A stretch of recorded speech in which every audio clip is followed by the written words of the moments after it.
So now that we see a little bit of how foreign keys work, I want to talk about the other kinds of foreign keys that you can have. So in our admin, I'm going to go ahead and comment out the inlines because we don't want to see those at this point just because of what we're testing with. And I will revert everything back to what it is, but let's go ahead and try this out. So in our answer model, we're going to comment out question, and then in our question model, we're going to uncomment out this answers of many-to-many field. And we're going to take a look at this. So I'll do Python manage.py, make migrations, and it's giving me an issue with tabular inline. So let's go ahead and make sure that we have all this saved.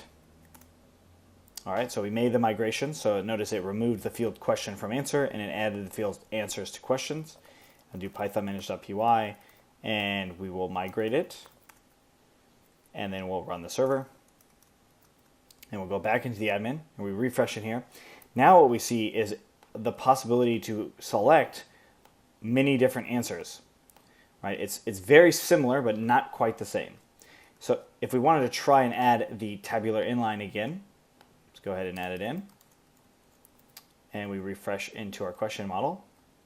It doesn't even allow us to do it, right? Because the answer itself does not have a foreign key to question anymore. We got rid of it. We took it out.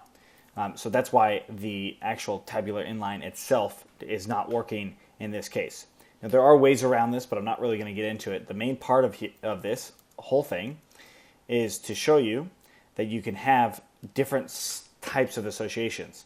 So although, like with this one, many-to-many means that you can have many questions with many answers. Where the foreign key, the questions are associated to the one answer, right? The questions can be used again, but more than likely they're only going to have that one. So let's take a look at this again. Right, so I have an answer. It's going to have a foreign key only to one question. It's not going to be at multiple questions, right? It's just going to have the one. Where if we did it this way, the one answer can be on multiple questions, right? So this only had one question. This one allows that same answer to be on multiple different questions. And we can see this by this one right here. So let's associate these three. I'll hit save. So that one now has 3 in there. So if I create a new one, and I say hello there again as a text, I can use those answers all over again. And it allows me to just really work with the answers in a different set. There are times to call for either one, but in general, the foreign keys it's a one-way relationship from one side of it, meaning the answer is the one side and it only can go to questions once. Questions itself can have multiple of them if it's foreign key, but it's not many-to-many, right? So when we do many-to-many, that means that each question can have many answers and each answer can have many questions. Where before, with the other foreign key, each answer can only have one question, although each question can have many answers. So we're going to go back to being this foreign key, just like what we had it. And there's one other foreign key, and that's a 1-to-1 field. So what this means is each question can only have one answer, and each answer can only have one question. And that's a field that we don't necessarily want to have. But the way that these are related are slightly different. So the way that you can actually get this information is just slightly different. It's not something we're going to go into, but this is a whole nother one that you can do as well.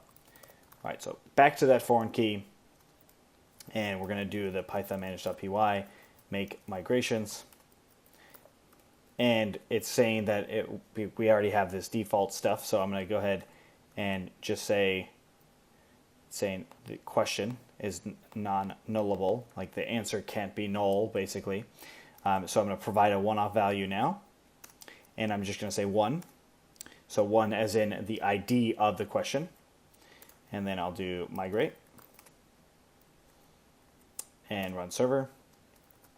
And now I go back in here, got my questions again, and if I go into the admin, I can add those inlines back. And this one doesn't have any questions, and this one does now. They're back to where they were originally because I set that default value of 1. Okay, so that's a little bit more about foreign keys. That's really all we're going to cover in this one about it. But as far as foreign keys are concerned, they are a fairly interesting topic to learn about, so definitely check out the Django project and try those things out as much as you can.